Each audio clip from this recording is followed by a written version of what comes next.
What's all right, we're going, guys. What is up, Burner Nation? Good evening. Good evening. I thought that was going to loop a little bit longer. Epic fail on my part. We're not professional. We're not. Well, at one point we were semi-professional, but it's been 4 months since we did a YouTube live. Oh, come on. You're not like Will Ferrell, Jason.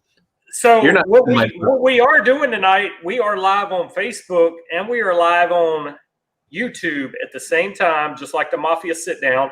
You guys will be able to see comments no matter what platform they own. Jingle bells, Nick.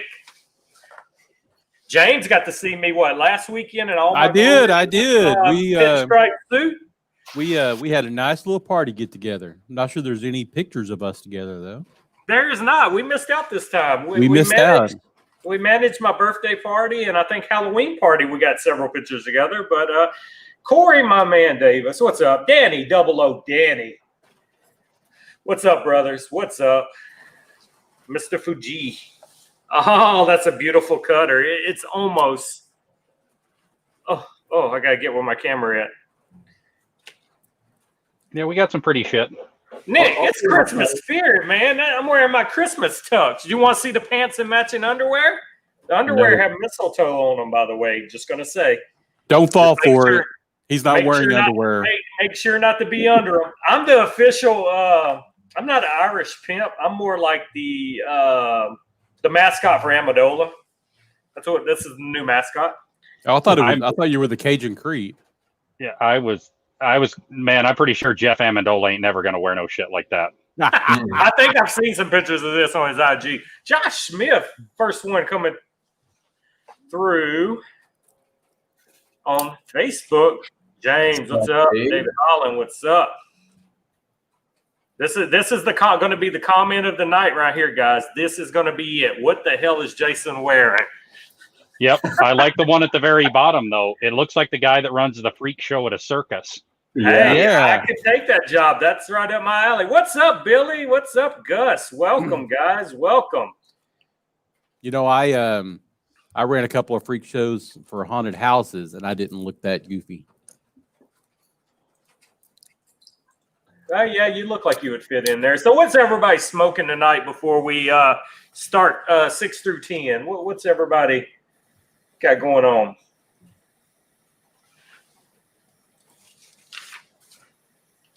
There you go. And another thing about this that we'll just kind of get out of the way is these are not our 4 choices. Right. These were proposed to the barrel burners inside of our Discord server. The first cut of the vote was a write-in. You literally type in your 5 favorite cigars from 2020. Yep. And all of these here were voted on by the members of the club, and they did their thing. So if you made the top whatever, even if you made that second cut, it was because enough people wrote it in. There wasn't like a checkbox where you just selected 5. Yep. So definitely an interesting format. The nation has spoken. Yeah, the way the ballots went, the club knows, of course, but if you're outside the club and you're watching this, we did 2 different rounds of voting. First round of voting is a 5-cigar write-in. You write in your 5 favorite cigars of the year. It doesn't matter if they come out this year, but if you're smoking them this year, they're still in your favorite, put it down there. So what I do, I take all them votes. It was over 560-something cigars I had to process through. So what I do, any cigar on that first ballot that was mentioned more than once, I put on the second ballot. And then out of the second ballot, everybody votes, and then we take the number of votes, and that gives us our 1 through 5. And this year I did something a little different. We're going to actually mention 6 through 10 as honorable mentions. So that's something a little different. Last year we just focused on top 5. But I will say, top 5 and even 6 through 10, it's the year of the boutiques, guys. And, I mean, it's not surprising. I mean, most of us love boutiques. So it was definitely the year of the boutiques. There you go, Pete. I'm telling you, this is it. I wanted you to have something to talk about, man. Only I have the balls to wear something like this on live. All right, guys. Enough about my outfit. We're rocking and rolling. We got about 20 people in here. So we'll go ahead and start 6 through 10. I'll name them. We'll kind of briefly comment what we thought about them. Guys, in the comments, if you smoked what we're about to name, go ahead and tell us what you thought. I'll put it on the screen. Number 10 was one of the best budget sticks in my mind that came out this year and came out in a long time. And I know a lot of us love number 10. We've talked about it 100 times, but the Juarez hit at number 10. Yes. That's fantastic. I mean, what's that? That's a $4.50 stick, a $5 stick at the most. Yeah. Yep. Phenomenal smoke. Yep. Yeah, really, Yeah. really for $5. I mean, that's a weekly smoker right there. That's one that it tastes good. It fits anybody's price, and you just can't go wrong with it. Yeah, Juarez. What about you, Chad? You guys had the Juarez this year? Jeff Amendola in the house. What's up, brother? Nice. So, yes, number 10. And I think we got 2 cigars that were fairly new that actually creeped in the top 10. Juarez was number 10, of course. Yeah, Ben says great stick. Yeah, I smoked it as a gift and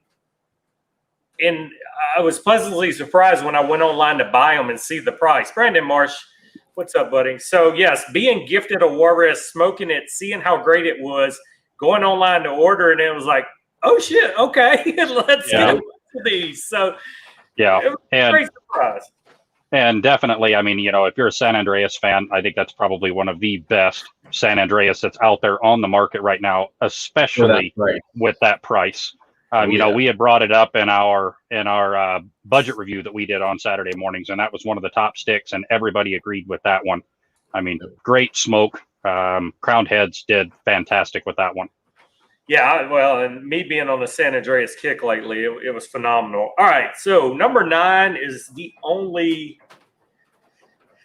let's see, number 9, Los Calaveras 2020. I have not had that one, so I can't say a damn thing about it. That one creeped up in the top 10 out of nowhere. I was shocked. I recounted, and I'm like, was this thing this good? How did I miss it? Yep. Very good cigar. All the Las Calaveras have been excellent cigars. I tried it in 2 different Vitolas. I have preferences to a couple of them in the past. One of them was the San Andreas. Another one was a Habano Maduro. I forget what the wrapper was this year, but still an excellent cigar. I mean, those guys creeping up. I mean, here they are 10 and 9. Crowned Heads, John, Huber, definitely doing great things. So, Oh, yeah. Oh, I didn't even put that together. 9 and 10 are both same company. That's why you invited me. Exactly. I had to have Hokie here, just not only for the great ZZ Top beard him and Brian are rocking these days, but his cigar knowledge. Hokie, I mean, no slob. Hokie is one of the few guys that I have come to actually trust Okie's palate. I will ask Okie normally palate questions over a lot of other people's because Okie's kind of like Brian at Pravada. He pulls some tasting notes out of his ass I ain't even never thought about. So it's because I licked my ass. What's up, Trashy? All right, so we got 10 out of the way. Juarez, number 9's Los Calaveras, guys. Number 8, and we're going to move fast through 6 through 10, guys. Don't worry, but 1 through 5 is going to get a lot of our focus, and I want a lot of feedback from you guys. Number 8's been around a long time. It's still relevant. I mean, it's a Drew Estate. It's Liga number 9, and it's a phenomenal cigar. To me, I think it's a little overpriced. I've had it several times, and it's not something I run out there and want to spend my money on. But still, it's been a phenomenal smoke every time I had it. Yep. And, it's something that we say all the time. Palates are subjective. You're going to find something that you absolutely love. Is it a great cigar? I mean, the thing is built perfectly. Mm-hmm. It's going to perform every single time. It's just going to be whether or not you enjoy the taste. Correct. Yep. Well, yeah. It still strikes home, man. $10 to $12 cigars. There's so many damn good cigars out there. Why spend $15 to $20? And I'm still going to enjoy the 10 to 12 a lot more. Shit, 8. Let's go 8 to 12. $8 to $12 range is by far the best cigars in the industry right now. That's my opinion. Yep. I agree, Nick. I agree. All right, number 7. A lot of people love this cigar. It's definitely a love of mine, and it is. If I'm not mistaken, yes, it is the only Connecticut that made the top 10 list. Corey, the one we were just talking about is the Liga number 9. To me, it's a great smoke. I think it's overrated for the price. All right, so number 7 is the Breakfast in Portugal. Solid Connecticut. Great, absolutely great smoke. If you've not had it, I mean, for what, $4, $5? Yes, sir. Buy a box of them. And it comes in a pretty cool box. It does come in a really great box too. And oh yeah, the Miami Snows box are great. The art. Yes, Corey, Liga was number 8. But yes, the only Connecticut that made the list, and I know we've all had it. I'm pretty sure a lot of the chats had it. Phenomenal Connecticut, and I can't believe I'm raving about Connecticut, but you guys have changed my mind on Connecticut's lately. All right, so hashtag don't sleep on Connecticut's. Hashtag don't sleep on Connecticut's, especially if you're having coffee with them. There still, to me, is only one place for Connecticut, and that's early morning. You will not see me normally smoking in Connecticut any other time, because normally what I'm drinking will overpower that Connecticut anytime but morning. Rick, welcome, buddy. Trash man, look at him listening to us in his truck. Oh man, hope your wife is okay, Trashy. Absolutely. Sorry to hear about the hospital run. All right, number 6, guys, has been a love for us for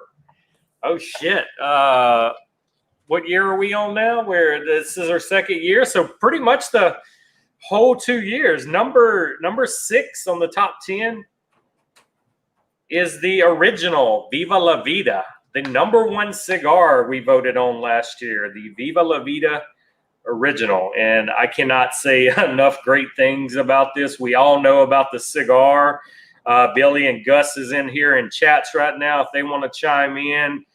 It's phenomenal. It's AJ. I mean, it's still holding up. It's still in my normal rotation. Even though I'm almost out, it's still in my normal rotation, regardless of the size. So if you guys want to touch on your thoughts still on the Viva, if it's still relevant to you guys, and then we'll move on to the actual what people are here for. Yep. I do that Atlantic exclusive. I mean, that's probably the closest thing to that OG Viva blend. Mm-hmm. I still smoke it a couple of times a month. Yep. So it's just yeah. And that was the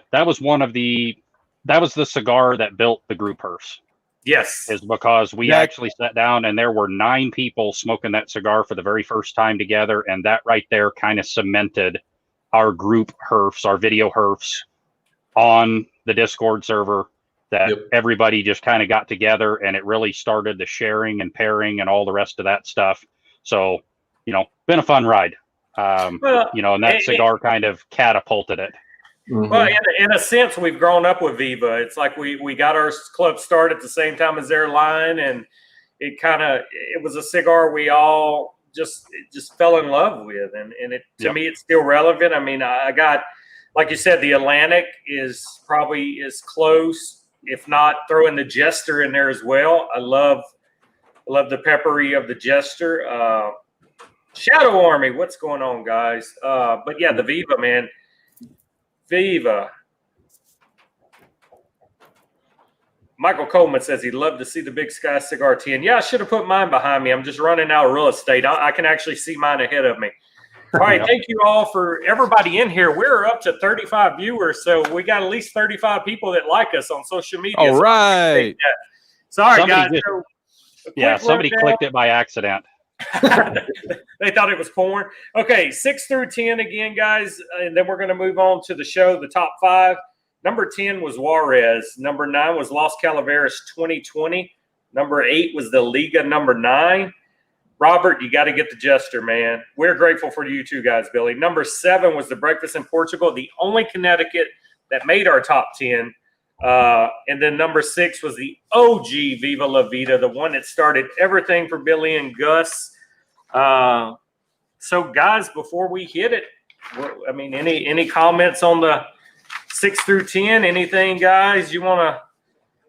Guys, typing away, any comments you got on 6 through 10? Out of 6 through 10, guys, in chat, is there any of those you have not tried yet? Like I said, Los Calaveras is the only one I haven't had.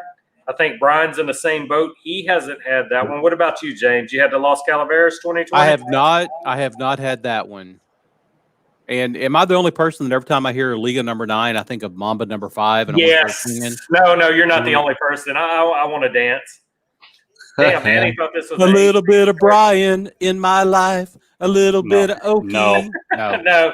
Let's not go there. Sorry. All right, Danny, just watch out because this may, by the end of the night, turn into an episode of Casting Couch. Might possibly. So we just see. I put out the leather furniture, so this is for Danny. Yep. Nice. Well, I just bottle killed my. Goddamn. Long brand. Yep. So speaking of that, before we ever get started, we have not continued the Barrel Burners tradition. Unfortunately, we have lost 2 members of our club so far. Very unfortunate. 2 great brothers that we've had, Barry and Rangelo. It sucks that they're not here with us. Yep. All right, guys. So pick up your glasses. We're going to take a shot for our 2 fallen brothers. If you don't drink, that's all right. Water, Sprite, whatever you got. But we do love our members. New Burners members for life. Check out the memorial wall that we have in chats. Here it is, guys. We know they're watching this YouTube live right now with the big guy. Which of the 4 is the fluffer for the couch? It's always Okie. Got to be. All right, guys. So here we go. Drum roll, please. Top 5 cigars of the year voted on by the Barrel Burners. We'll have visual effects next time, maybe, possibly. All right, guys. Here we go.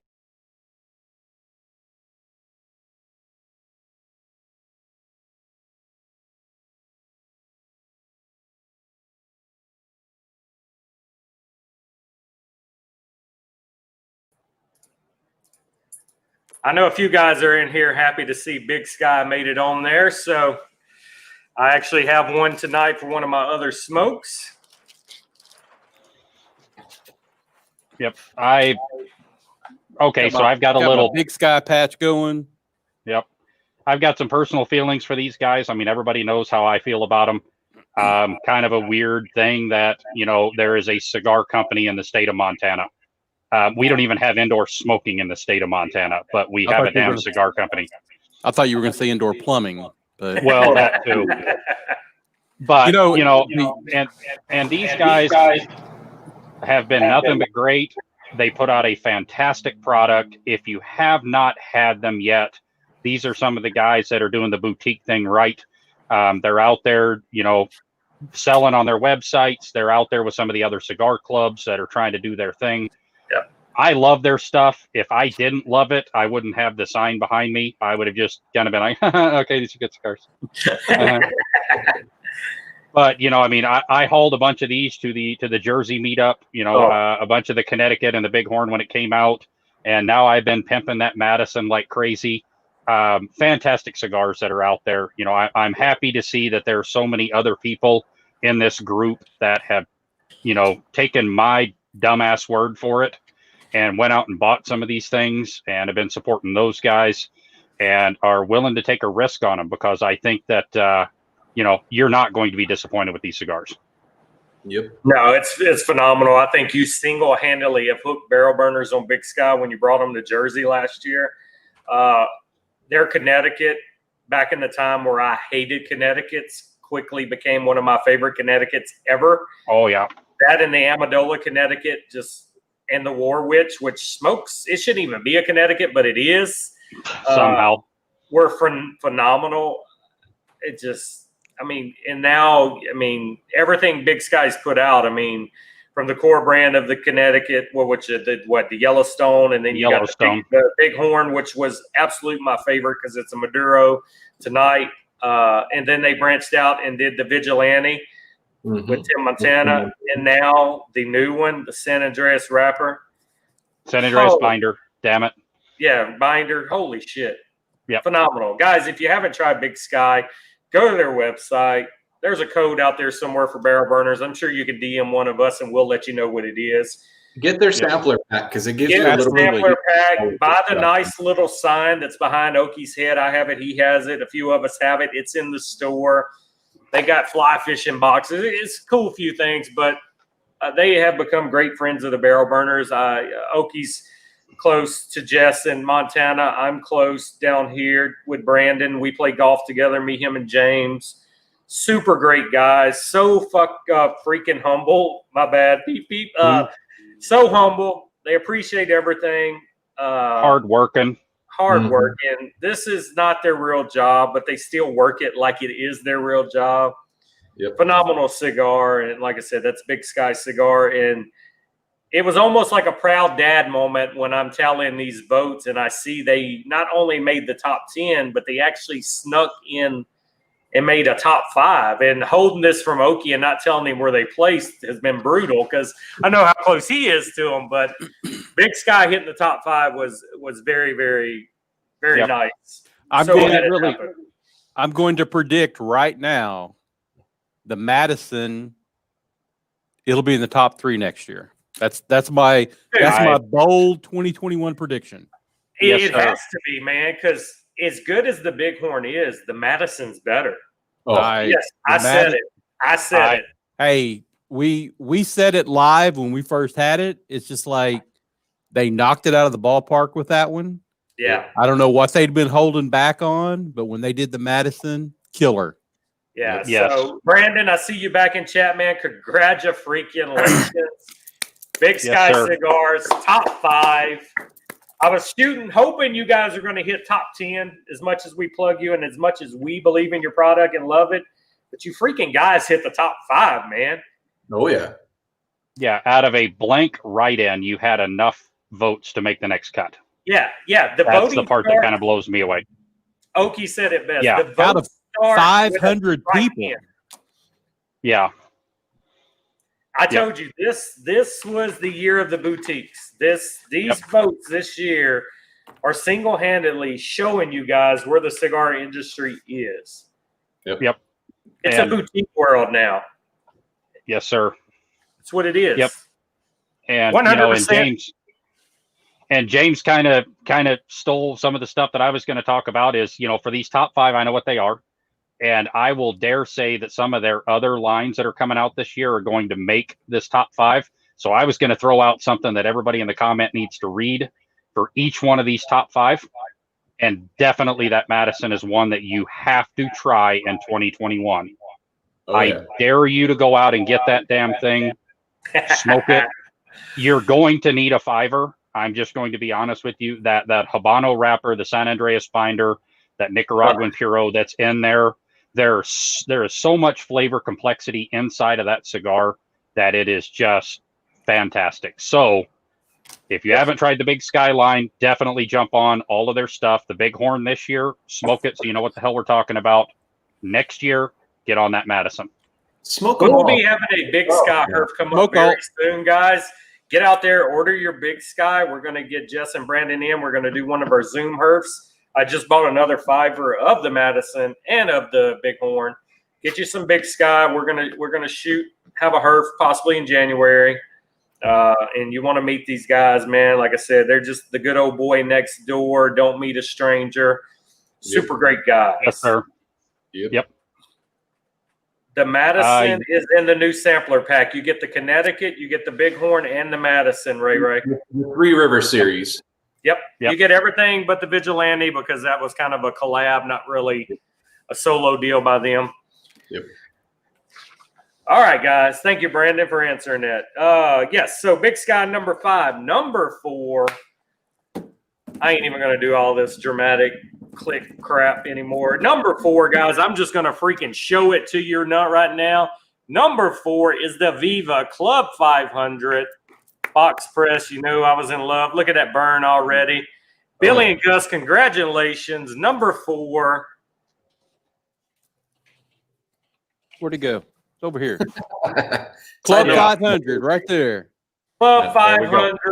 Club 500 is the number 4 cigar tonight. Viva with 2 cigars in the top 10. Still keeping it relevant.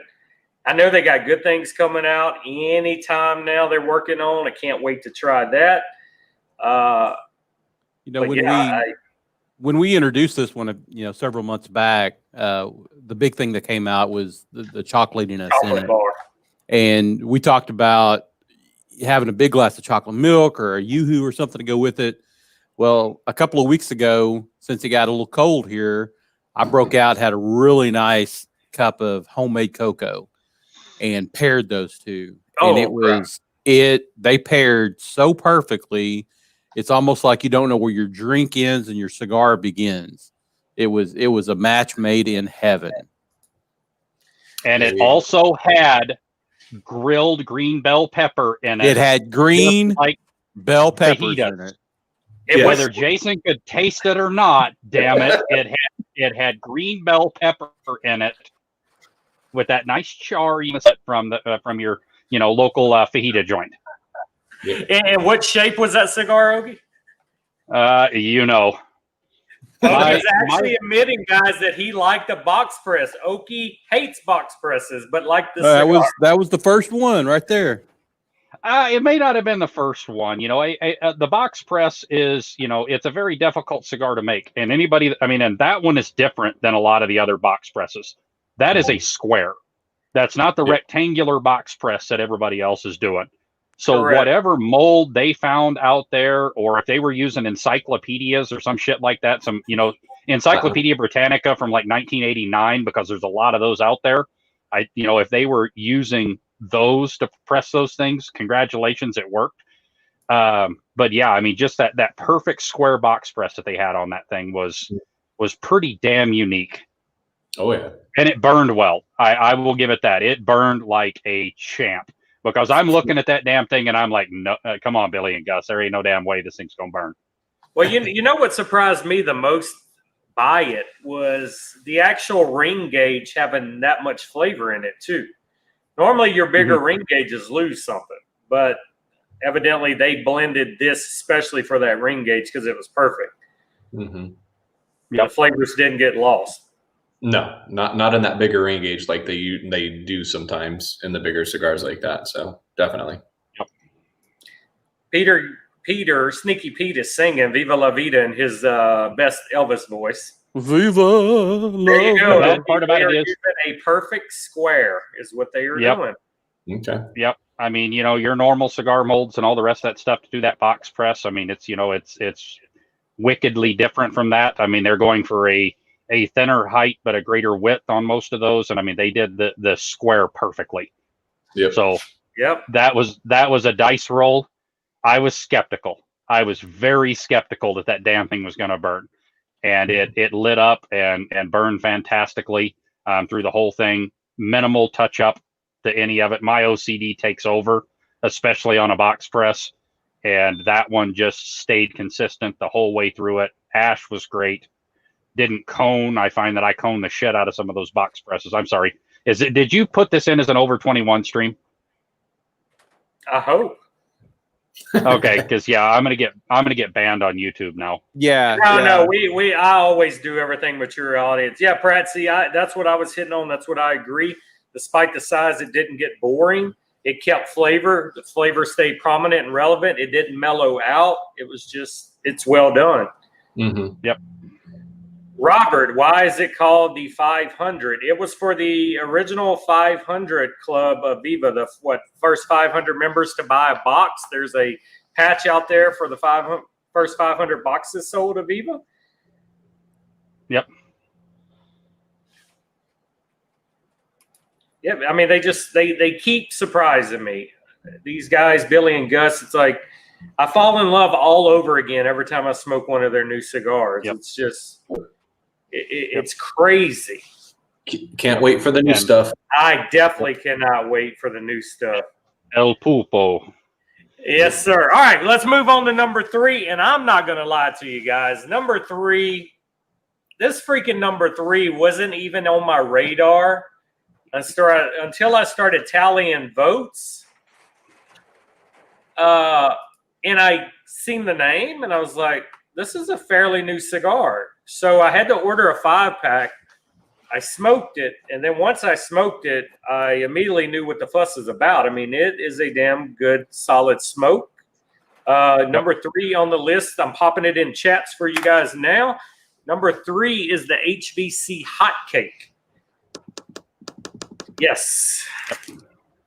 Yes. And each one of us up here have smoked the top 5 today. That was one of the requisites to be in this HERF. We all had to smoke the top 5 to be able to talk about them. Guys, impressions on the hot cake? Well, I want to ask y'all, because I don't know if it was just because of the name, but in that first inch, did y'all get the idea of maple syrup? That's what my wife says every time. Well, that's only because you give her an inch. You probably roll it maple and syrup. then it's bottom She's not in here tonight. I just again, I don't know if it was because of the name, and that's what I'm thinking. But after the light, that first little bit of it was super sweet, and it just had that maple syrupy. It was very syrupy sweetness. That and chocolate. I didn't get green peppers. I don't know if Okie did, but definitely chocolate. No, I did not on that one. Yep. So, I mean, that one there really, really reminded me of if you go to your local Costco and you get that chocolate muffin. Yes. And just that bready, chocolatey muffin flavor, that breadiness to it, that, just that semi-sweet chocolate. To me, like that was the hot cake. It's like the big chocolate chip muffins you get. It's the chocolate muffin. Exactly. It's got the big chocolate chips on the top of it. So it was completely, it was completely like baking. Yeah. And I like that. I like that breadiness that was in there. Every now and then it gave the taste of a really upscale pretzel. Yeah. Not something you buy anywhere around here, but like in Germany, their pretzels are so perfectly done, and that's the flavors that I was getting also. Well, and I know when Oki and I smoked it a week ago or whenever it was that we smoked it, every time it seemed like I would ash it, I would just get a shot of pepper with it, and it was an interesting combination of the chocolate, the pepper, all that stuff. I'm talking about black pepper. I'm not talking about green peppers, Jason. Well, 2 questions. First, did you and Oki hold hands while y'all smoked it at the same time? No, we were in separate locations. Yeah. Second on the screen, Robert wants to know the favorite size of hot cake. I didn't realize there were multiple sizes. I thought they only came in one size. That's the only one I seen when I ordered. There's a 4 and a 5. This is the 5. It's quite a bit bigger. Yeah, that's the one I got. The 4 is a little smaller than that. Yeah. The 4 is more of a Robusto in size. Yeah, it definitely isn't a Robusto I had. Okay. Because that's it, Corey. That's what I got. The Corona Gordo. You hit it on the head. And that's the only size I'd seen when I ordered it. So I didn't know. Rock. He hasn't had the hot cake. He'll wait till the stuffed French toast comes out. Yep. The strawberry. Shadow Army says they know you two held hands. You did not drive 12 hours and not get no butte juice. So they held hands. They kept each other warm. That was already a week after being home from being up there. But so I will tell you this. Brian had to get his rabies shot when he did get home. He was foaming out of the mouth. So I don't know what they did, but that's how that went down. So if you guys are wondering, there's a heck of a lot of jealousy from Jason that he wasn't invited. So that's really where all of this animosity comes from. Bro, it's too cold. It's been snowing for 4 months where you live. I'm not coming up there. Actually, it wasn't that bad, Jason. There was maybe, I don't know, 1/4 of an inch of ice on there. Well, snowy ice. There wasn't really snow on the ground. So you're saying you got 1/4 of an inch while you were up there? Yeah, something like that. About that much. It here first, guys. Yeah, so Howie, you hit that on the head too. The HVC hot cake is not that overpriced either. No. Corey says that wasn't foam coming out of his mouth. Okay. Yeah. Oh. So on the HVC line, I love their line. They've got great cigars out there. They have a line out there called the Pan Caliente, which literally translates to hot cake. Allegedly, that may be the predecessor to it. So definitely go out and look those up and give them a shot. I had that. Yep. When I purchased mine, I went ahead and got that one also. It's a little bit different, but equally as good. All right. Yep. See, and I've only HVC for me. I've only familiar with them for the last few years of the Black Fridays. Correct. So Yeah. the Black Friday release, and then this year I was lucky enough to get the Firecracker Black Friday. So that's the only dabbling I've done with HVC is the yearly release of the Black Friday. Yep, and that is my suggestion, that if you are going to go out there, the hot cake, absolutely. If you've got someone that wants to be introduced to the HVC line, the hot cake is perfect. It is not an overly aggressive cigar. Very smooth flavors, excellent flavor transition. Your Spanish there, Okie. Yes, yep, hot bread. But definitely, do not shy away from the HVC line. Go find the Black Fridays. I haven't smoked the 2020 yet, but I've smoked the 17, 18, and 19. All of those are excellent cigars every single year. Fantastic. Go out, grab yourself that Black Friday. Enjoy the hell out of it. Is it just me, or was 18 better than them all? I don't know. I find myself loving 18 more than 19, and I smoked one of the 2018s, and I smoked an entire 5-pack of the 2019 in like a week. Yeah. So I mean, they're excellent cigars. The Firecracker impressed me. I really love the Firecracker, and normally the Firecrackers let me down, but I enjoy the HVC. I know Okie's sad because he wanted the box, because I normally throw them to somebody because I don't like them. If you were fortunate enough to get, I missed the Christoph Firecracker. That's the one I really wanted. I missed it. The Saka one didn't do nothing for me, but I am loving this HVC.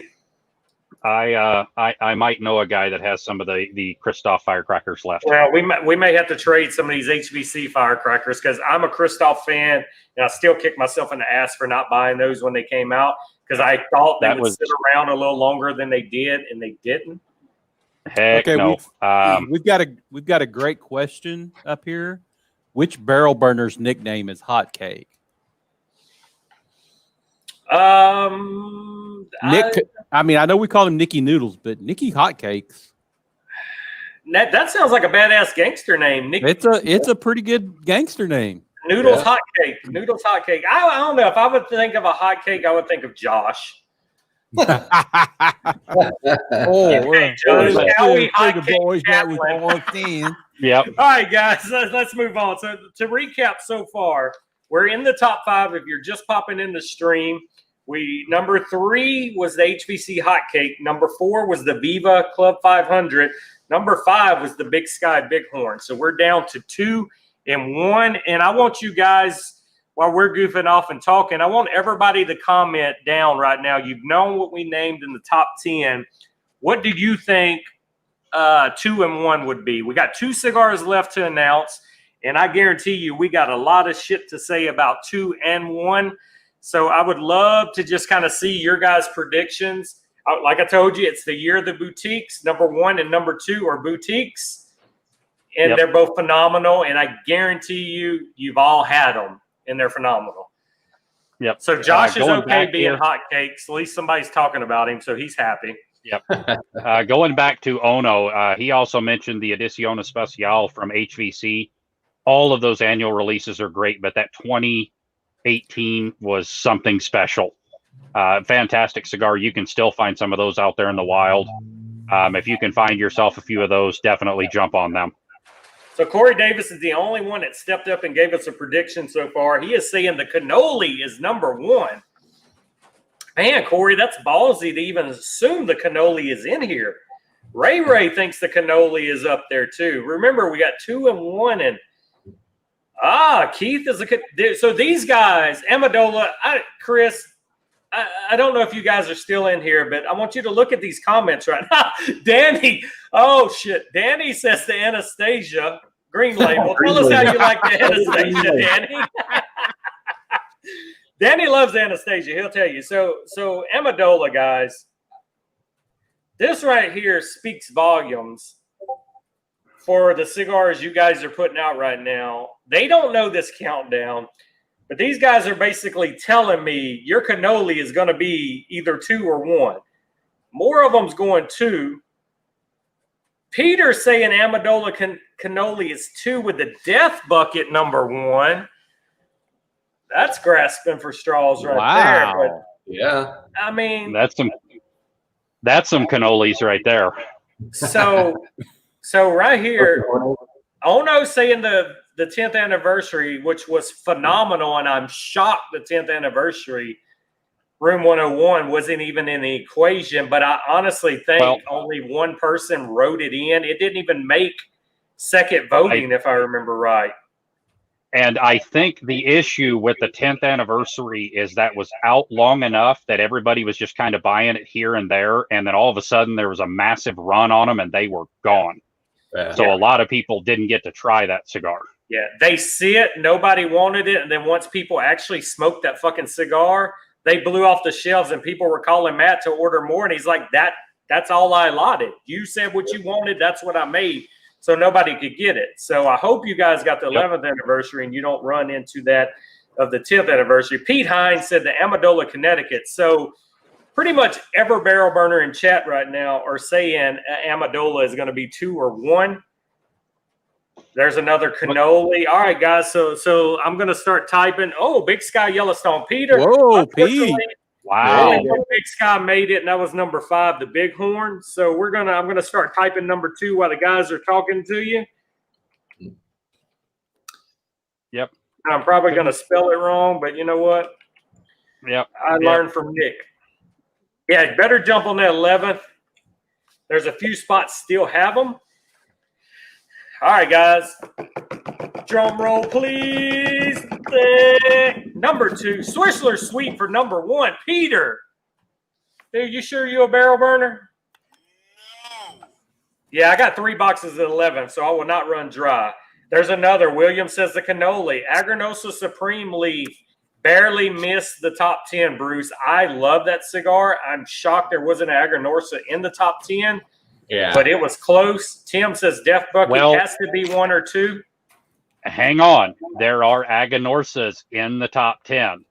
Yeah, well, they are just under another label. Yep. Technically, there are Aganorsas, just not the Aganorsa name. You are correct. All right, guys. So we had just about everybody that commented pretty much said there should be a Boofy somewhere in the top 2, and there should be an Amendola in the top 2. There's another Death Bucket. Death Bucket was phenomenal, guys. So the number 2 cigar on the list, Gurkha War Pig. Hey, Pete, I like the War Pig. I like the War Pig. I would have probably been the only one voted on it. Number 2, and I am proud as hell to announce number 2 because these guys are actual fucking family. Yeah. Yep. Part of this company is a patched barrel burner. Number 2, Amendola cannoli, guys. The original OG cannoli is number 2. Damn good cigar, man. That's for sure. Leave the gun, take the cannoli. Guys, big congrats. Big freaking congrats. Yep. Number 2, top 5 cigars, over 500 votes. Yep. And you guys hit at number 2 with the OG cannoli. And the cannoli, I know you guys. Yes, we are the muscle. That's a cigar that it always has a time to be smoked. Mm-hmm. You can smoke it after dinner. You can smoke it first thing in the morning with coffee. You can smoke it at your lunch break. It is just the perfect all around. Keep them in your pocket. Smoke a cannoli. It's great. And, you know, my one problem with it, I hit Chris up. I said, man, the only freaking thing I hate about the cannoli is it smokes too quick. He goes, that's the point. It wouldn't be a cannoli. I'm like, but I want more. I don't want to have to smoke 2 back to back. I want more. Yep. Yeah, and Chris was great enough whenever Amendola first started throwing down. Chris reached out to a couple of us with some of those cigars. We tried their entire line. And they had great cigars that were out there, but man, that OG cannoli was definitely something special. It was absolutely dessert through the whole damn cigar. Again, you smoke that thing too fast because you're sitting there, and you can't put that cigar down. You don't want to put it down. Exactly. And I can auction off one of the OG ones if anybody's never had it. Hey, Now, that would probably we see you. that'd probably be a nice one that we could put out as a single cigar and run a lottery for. There you go. Yeah, you guys, Amendola, you guys are killing it. You know the love we have for you. I was very, very. It was another one of those proud dad moments. I mean, seeing Viva in this countdown again, seeing Big Sky in this countdown, seeing Amendola so high on the countdown. Yeah, Corey, Yep. I agree, man.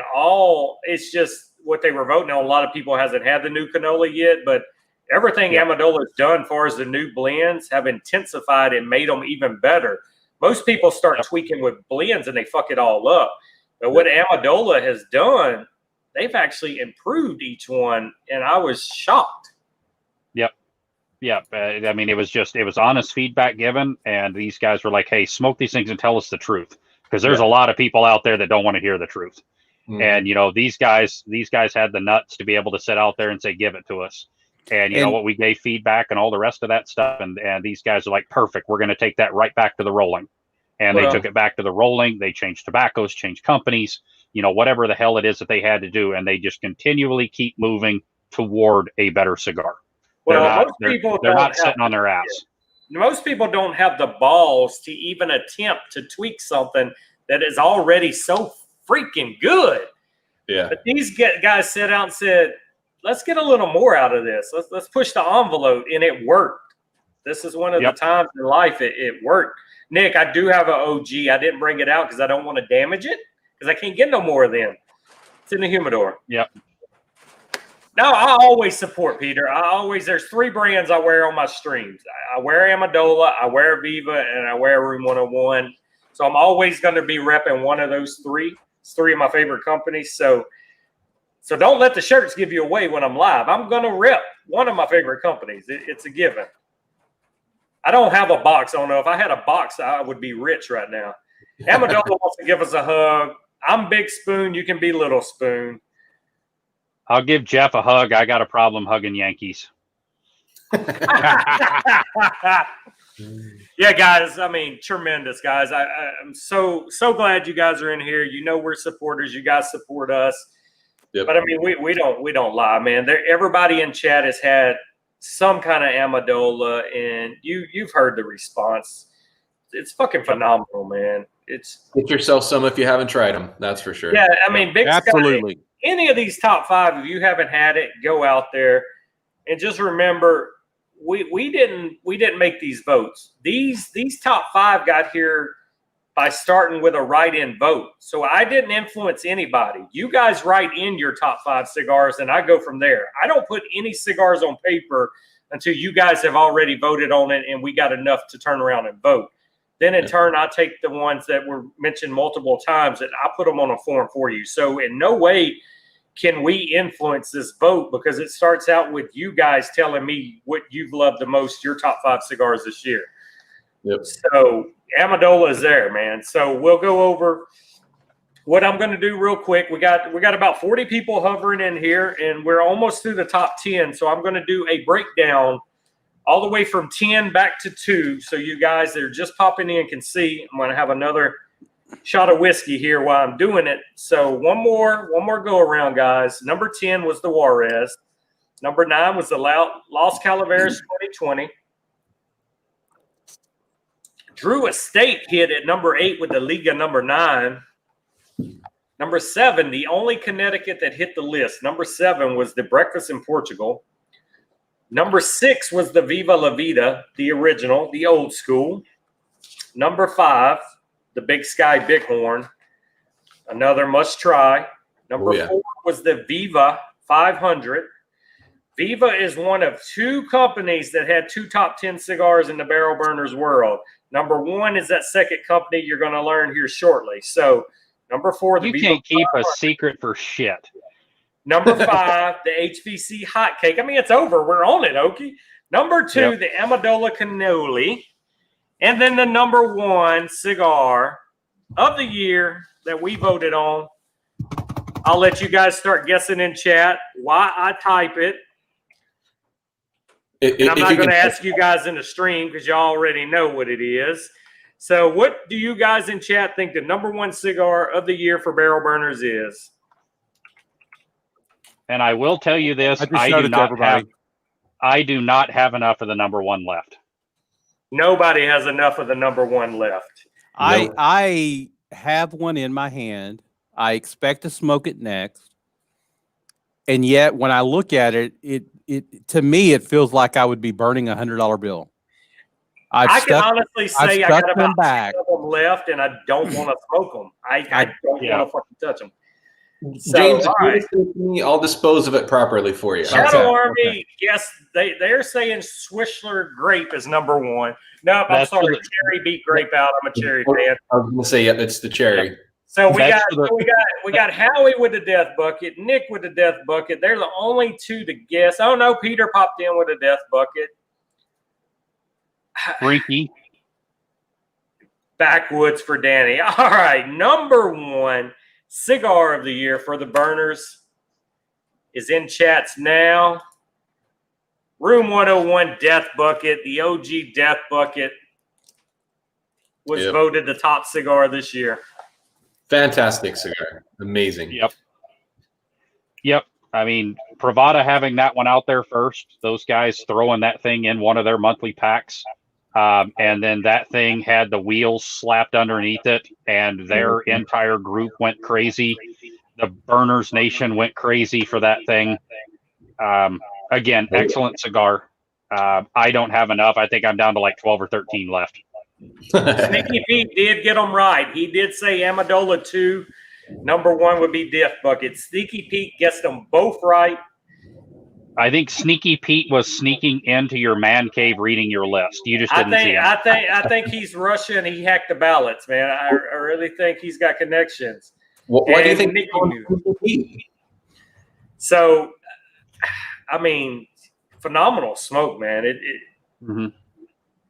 And I think it gets better with age. Every time I pull one out months after I smoked it before, I'm like, this thing couldn't have been that good when I smoked it last time. It's freaking phenomenal. Yep. I don't understand it. And I think as far as micro blends and stuff like that goes, I don't think that anybody out there right now is doing it like Matt Booth has for several years. Again, Pravada Cigar Club has had a couple different ones that he has done. I lucked into one myself, and Dave here in the comments lucked into one in Coeur d'Alene, Washington. And everything that he does micro blend, short releases and things like that are just absolutely phenomenal. And the Death Bucket was no exception. Yep. Oh, Jesus. Okay. Yeah, man. Phenomenal. So, I mean, you guys doing the stream with me, and then I'll get to chat. So, you personally, your palates, what you like, how if you had these 5 cigars to rank personally for yourself, what would have been your ranking? And I'm going to start with you, Okie, because Okie seems to clearly have it, and Brian's having to think about it. So I'm going to go with Okie first. Okay, so out of the top 5, I love you, Billy and Gus. Ranking of the top 5, your personal, how they would have felt for you. You know, me personally, again, palates are subjective. I will preach this until the day that I die. Is your palate, is your palate, is your palate. Find the cigars out there that fit you 100%. For me, because I had that original Viva so many times, and I love that Atlantic so many times, I would have put the Viva Club 500 at 5. Sorry, Billy and Gus, don't hate me.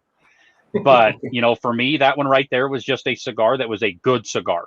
Don't get me wrong. Smoked excellent, great flavor profile, and things like that. 4, I would have went with the HVC Hotcake. Simply for the fact is I have smoked a lot of HVC, and that one doesn't hit me like some of the rest of them do. I love the Black Friday. I love the Edición Especial. Brother Ono here in the Secret Santa hit me with some of the original Black Label HVCs that you can barely see through the damn cello. I love that cigar. So the HVC the Hotcake is an excellent cigar. Don't get me wrong. Not saying it's bad, but that would have been my number 4. Number 3, Wow, this is where it really kind of gets tough. Yeah, So 1 through Booth- 3 could be Booth- dependent on the mood you were in when you smoked it, because all three are phenomenal. And that's my point so I would have put all 3 of them right there together. I'm going to take the cop out because they are 3 very unique cigars that truly they are completely mood dependent for me. I'm not the going to Big let Sky- you bitch out. No, stop. I'm not going to let you bitch out. Gun to your head, F, Mary, kill. You got to rank 1 through 3 as if you were going to pick them up and smoke them right now. No thinking about it. If you were going to smoke them right now, 1, 2, 3. How about 3, 2, 1? 3, 2, 1. If you were walked in your humidor in the mood you're in right now, 3, 2, 1, how would you gravitate towards them 3? Death Bucket, Cannoli, Bighorn. Giving big Sky some love, guys. That's got to just That's good old warm fuzzy. The cigar is the exact same every single time I pick it up. It is just a fantastic cigar. I have not smoked enough of the other ones to give it that accolade. But if you're holding a gun to my head like you just did, I love the flavors that are out there for the Big Sky Bighorn. Oh shit, Boofy bomb. Uh-oh. Boofy! Damn it, somebody turn your Discord off. Yeah, congratulations, Matt, on the #1 cigar. Really? Come on. Who's Discording over here? Come on, guys. Be professional. Matt, congratulations. Not only did you have the #1 cigar of the year, you also popped in at #7 with the Breakfast in Portugal in our top 10 list, and it was the only Connecticut that got voted on and made our list. So you and Viva La Vida were the only 2 companies that had 2 different cigars in the top 10. So congratulations, man. Congratulations to all 10. We have close relationships with half of the companies in the top 10. So this is a very proud moment for us to see the members have grown to love your cigars the way we do. Yep. And we got Boofy aroused, which that don't take much, but yeah, a good warm breeze. I mean, come on. I mean, he was cooking for family and left family long enough to pop in here and get a boner. I mean, yep. Yeah, I mean, but again, palate's being subjective. I mean, that's what it is. I mean, is there a bad cigar in this top 5? No, not at all. No. Okay. So we'll move on from you and we'll keep it in the family. James, how would you rank these top 5 for you personally? What would have been your mix? I probably would have only flipped maybe 4 and 5. Put the hot cakes as 5, Viva as 4. Big Sky would have been 3 for you. No, I think I'd flip that too. So 3 would be Cannoli, 2 would be Big Sky, and 1 would be the Death Bucket. Okay, got you. Brian, if you flip top 5, and let me name the top 5 for everybody just so it's come in. #1, Death Bucket. #2 was Cannoli. #3, Hot Cake. 4, Viva 500. #5 was the Bighorn. And I'm asking the guys doing the stream if that would have been their top 5 or how they would have shaken it up. I would have kind of shaken it up a little bit. The Hot Cake was a good cigar, but I got to go with that one as my #5. And then I got to go with the Viva 500 as my #4. And the Cannoli would be my #3. The Bighorn's going to be my #2. And the Death Bucket is going to be my #1. Yeah. And Ray said it best. Happy to see a $6 cigar make the top 10. Absolutely. Hey, the $4 Death Bucket made the top 10 as well. And the Breakfast in Portugal. Don't forget Breakfast in Portugal. I'm sorry, Breakfast in Portugal. My bad. Breakfast in Portugal. I'm sorry. Breakfast in Portugal is a $4 cigar. The only Connecticut to make the list. So you had 2. That's a double. Sticks. Yeah, you had 2 budget sticks in here that made the top 10. Yep. So all right. So my 5 would have definitely I would have shook things up. So my #5, I would have moved Hot Cake all the way down from 3 to 5. I'm with Okie. Hot Cake was a good cigar. I don't mind smoking it again. I've smoked several of them. The Hot Cake would have been my #5. The Viva 500, I would leave at #4. I'm going to throw the cannoli at number 3 only because of the smoke, how long it lasts me. I like a cigar to last me longer. Not knocking it on flavor. It's phenomenal. My number 2 would have been the Big Sky Bighorn because I fell in love with that Maduro, and I would keep the Death Bucket at number 1 because the only problem I have with Death Bucket is they're all gone and I can't get more once I smoke them. Yep. So that would have been my top 5. I would have moved a couple of them, but Yep. I still say Again, of the 10 that were mentioned, I would still keep these 5 in my top 5, even if I jump up the top. Yep. And man, even the top 5, granted, I did not put in a ballot. I did not vote on any of these. So the top 5 was a complete and total surprise to me until Jason said, smoke these. You got to have smoked all of them to be on the feed. Fine, I'll smoke them all. I'm good with that. Hey, Boofy, we know somebody that could get you some Big Sky, brother. Boofy wants to smoke that Big Sky. I got you. We got him covered. I got you. It's 5 excellent cigars that it's truthfully, I mean, you're talking gun to my head. I mean, here I was willing to say that my top 3 were mood dependent and you wouldn't let me do it, because truthfully, it really is. I mean, it depends on what my mood is. But I mean, kind of flipping back to some of those is, I mean, I'm looking at some of the rest of these lines. I mean, hell, we're talking about the Viva. I'm going to go grab that Atlantic cigar, that exclusive there for the Viva for my, I love that one. The HVC, get a Black Friday. Another excellent cigar in their lineup out there. Amendola, grab the damn Connecticut. That thing will absolutely change your views on Connecticut's.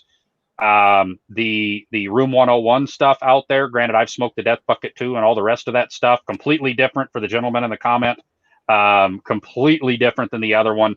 Excellent cigar, but I'm going to flip it back to a budget stick. Go find yourself the Shogun Habano. Oh, yes. Probably one of the best legit Habanos out there on the market. If you're looking to get into a Habano, that's one of them that you need to go get. And then the Big Sky, you got to go grab the Madison. So to me, all of those right there, if I was to take the top 5 and pick another smoke that I think should be worthy of 2021, at least top 10, it's those 5 cigars. Yeah, and one thing I've noticed about this top 10, and I think you kind of hit on it, every brand on this top 10, I have something by them in my humidor. Yeah. Yep. Mm-hmm. So they're clearly doing something right. Whether or not I like this one more than the others I have in my humidor, I have something by each one of these makers. Yep. And the other amazing part is there's only one big dog out there. Drew Estates had one spot. I told you, everybody else boutique. Everybody else. 9 boutique cigars and 1 big brand cigar in the top 10 for barrel burners this year. Yes. And the one big dog that was in there is a legacy cigar. Yes. That cigar is a cigar that if you go into a cigar shop, you are going to find that thing laying there. And you're going to pay everybody that smokes cigars. And you're going to pay $15 to $20 for that smoke in a lounge. However, every cigar smoker has smoked that damn cigar. Correct. Yep. Correct. Yep. So, guys, has everybody in this, have y'all all 3 smoked the DB2 yet? Brian wants to know how the DB2 is in comparison to the DB1. I have recently, 2 days ago, I think, smoked the Death Bucket 2. I still am going to say the 1's better. I haven't smoked enough of the 2 yet to clearly change my mind on that, but it was a solid smoke. It's a great smoke. I've smoked enough of the 1s to know the 1 is phenomenal every time I smoked it. You should be drowned in a bathtub.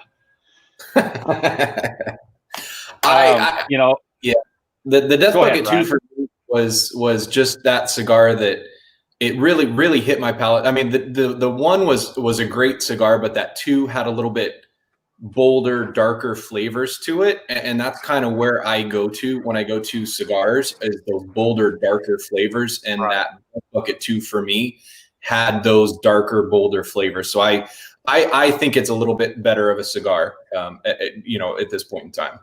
Yeah. Yep. Okay. I've not smoked the Death Bucket 2 yet. Oh, I'm not. There's not a doubt in my mind it's going to be phenomenal once I smoke a couple more of them.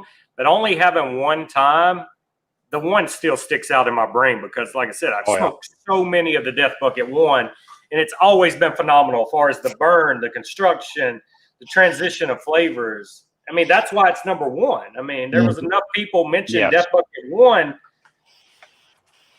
Yep. I like what Shadow Army just said. 2 is double 1, twice as good. It's just math. Yeah. Yes.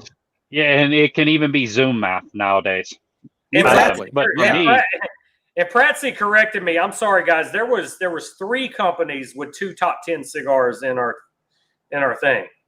I forgot about Crown Heads. Crown Heads had 2. Yep. Viva had 2. Matt Booth had 2 with Room 101. Yep.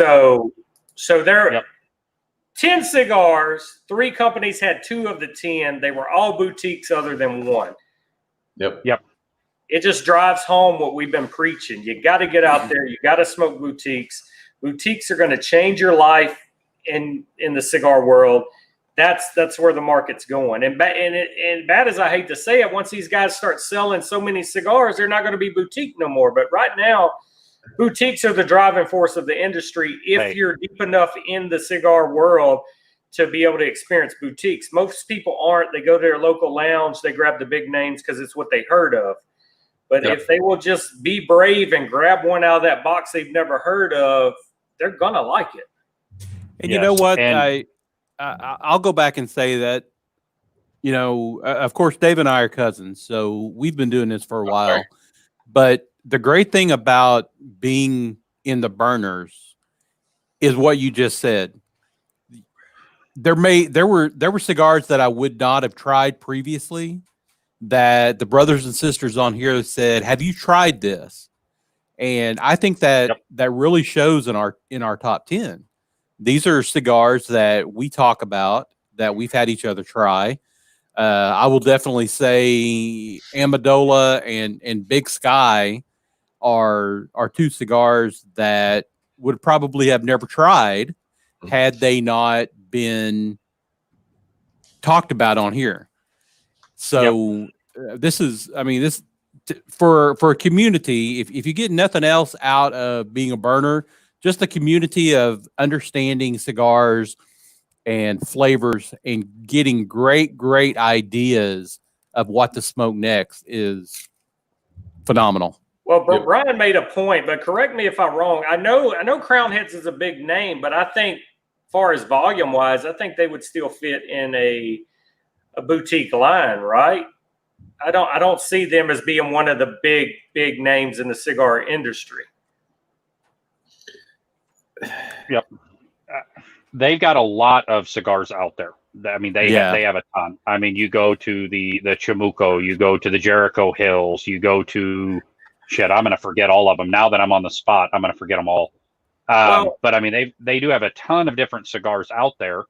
I think that the evolution of boutique is changing, right? Because I'm going to tell you right to these big dogs, to these little boutique guys that are coming up. And, granted, Room 101 might only have 5% of market share, right? But Robert Caldwell has 5% and Amendola has 5%. Well, and everybody is starting to chew into these big dogs. I think what I think of Crown Heads as being kind of like the Caldwell size. Yeah, they're well known everywhere. They got a lot of cigars out there. But as far as volumes, when we talked to Caldwell, he was telling us he was still kind of like under that threshold and still considered a boutique as far as the numbers he puts out. So Roma Craft is still considered a boutique. Yeah, true. You can't. Some of these cigars, like the Crown Heads, I don't find them very often here in Vegas, if at all. So to me, that right there kind of proves to me that they're not one of the big names out there. I mean, they're a big name, yes. Don't get me wrong. I've had some of their stuff, but it's not something I can readily find in my shop here in Vegas. Matt, we want you to have 25%, brother. We want you up there, man. Come on. We're trying to get you there, Matt. We're trying to get you there. Yeah. And that's the thing is, I mean, right now, and Ray said it perfectly, is we've got a lot of people in the burners that are doing their own thing. Just to say Amendola is one of them. J Lo coming out with the Brotherhood. And that thing is fantastic. I haven't had one yet. I'm going by everybody else's reviews, but damn it, they were sold out when I went to get them. So I got to get some more of those. Black Star line. Black Star line. Yeah. Eric, I tell you what, you want your life changed by a Connecticut. Warwitch in the Corona will change your damn life. Get the for a Warwitch Connecticut cigar. He's got a great one. LTT Cigar is there. I'm going to forget somebody and they're going to get pissed off and I'm going to get a DM on Discord. It's like, you okay, you forgot me. But I think that's our only members with their only actual cigars right now. I think it's just those three. I think you got it. But I mean, and Pratsy's hitting it on the head as well. Mm-hmm. Craft beer has taken off. You can't go to a town with more than 10,000 people in it and throw a rock and not hit a craft distillery. And that is what is happening with these boutique cigars. These guys started off with our small ass town. We got a craft brewer. Yeah. Yep. And right now you have got some of these guys went to some of these big trade shows if they were even invited to the big trade shows. Some of these guys went to trade shows with one of the other big dogs to get a table. They had a table at IPCPR. They had a table at, some of the other big trade shows and things like that. And now these guys have their own booth. Mm-hmm. And they're out there doing their thing. And I'll tell you what, if I'm some of these other big dogs out there, I'm kind of getting scared because they're just coming up with such a fantastic, consistent product. That's the part that I love about them is the boutique world is consistent. Whereas, you got your mass guys out there that don't really give a damn. I'm not saying all of them. They're going to get mad at me too, but who gives a shit? I'll say it. I'll have more alcohol here in a little bit and say it again. It's time that I cut the bucket. You kick the bucket or cut the bucket? Yeah. The bucket may kick me, but it's time to cut it. Yes. And tonight we'll be cutting with our nice Zycar Barrel Burners exclusive cutter. There you go. Yes. Yeah, very show nicely that thing done. off, man. That is a work of art. So real quick as well, Ono reminded me, Steve from Los Caidos is another one of our burner brothers as well. And they're out there doing fantastic things between Black Star Lines and Los Caidos. Both of those gentlemen, whenever they sell cigars, they are giving back to police officers and firefighters that are out there in the world. The Los Caidos is done at Aganorsa, fantastic cigar. Black Star Lines, that Warwitch is done at Aganorsa, fantastic cigar. They're truly unbelievable cigars. Definitely get out there and try it. Thank you, Ono, for picking me up so that way the Trash Panda doesn't kick me in the balls the next time we meet up. And I will say, and he doesn't talk about it a lot, but Brandon Marsh of Big Sky is also a Barrel Burners member. What? What I miss? Yep. Well, he's like the stepchild. We kind of took him under our wing and played golf with him all the time. So he is definitely a Barrel Burners golfer for sure. Yep. There you go, right there. Chris says under 5,000 K a year is still considered a boutique. Tatawahe is still considered a boutique. That is true. Tatawahe is still a boutique. Roma Craft is still boutique. Dunbarton, Foundation, Southern Draw. Even look at those to some extent, Espinosa. Yeah. I was shocked that Espinosa didn't get in a top 10. I was really shocked. They came close, but we didn't get the Espinosa in the top 10. But you can't argue. This top 10 is stacked. I think this top 10 is better than last year's top 10 by far. It was Breakfast in Portugal. Breakfast in Portugal. Or as I call it, Portuguese breakfast. Portuguese breakfast. That sounds like a sex move. But the names Oki threw out there as being boutiques, man, especially from us being in burners and trading cigars and kind of introducing each other to new cigars. Those are the prominent brands our club is smoking. Very seldom when you look in the cigar room are you seeing these huge names. You'll have a Drew Estate in there every now and then, but 9 out of 10 posts is a boutique cigar that our members are smoking in our chats and talking about. It's the boutiques. Yep. You're going to see the Rockies. You're going to see the Perdomos. You're going to see the Padrones. I mean, you're going to see all these big ones, the Ashtons, the Davidoffs, and all the rest of those. And then you see, 40 posts for all of those. I mean, it's unreal. But all the big names you just named, the instances I see those being smoked in our chat, Okie, is a special occasion, a birthday, an anniversary, a promotion. Celebratory. Celebratory. Exactly. Yeah. Those are not the everyday smoking sticks because of the price. Because of the price. Yeah, boutiques are your everyday smokes. These other guys, like I got the Padron 1926 my wife bought me, thanks to you guys. I smoke it every year on our anniversary now, and that's the only time I open it and touch it. Yep. I sit down with a nice bourbon, and I sit down with that cigar, and I celebrate. But the rest of my time, I'm throwing the boutiques out there. Yep. I burn my kid buys me a Padron 1964 every year for my birthday. Yep. Probably one of the most perfect cigars out there on the planet. Fantastic cigar, but that's a celebratory. Exactly. And other things for, like his graduation and stuff like that. I smoked a higher dollar cigar from one of those bigger names because it was celebratory. But we all sit on Herfs and all the rest of that stuff. And what are we grabbing? Espinosas, Room 101s, Viajes, all these smaller brands that are just doing their thing.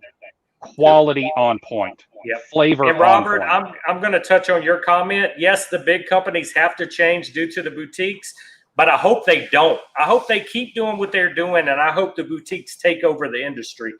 And it's bound to happen. They're so close. Yep.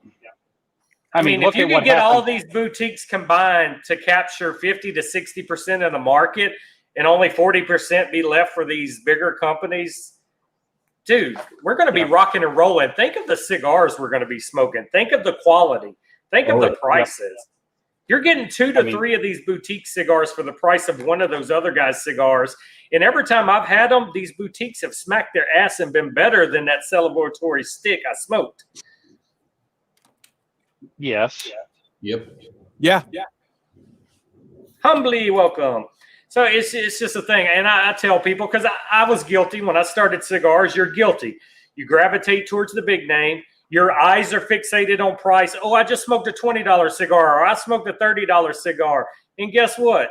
I didn't enjoy them near as much as I enjoyed the Juarez for $4.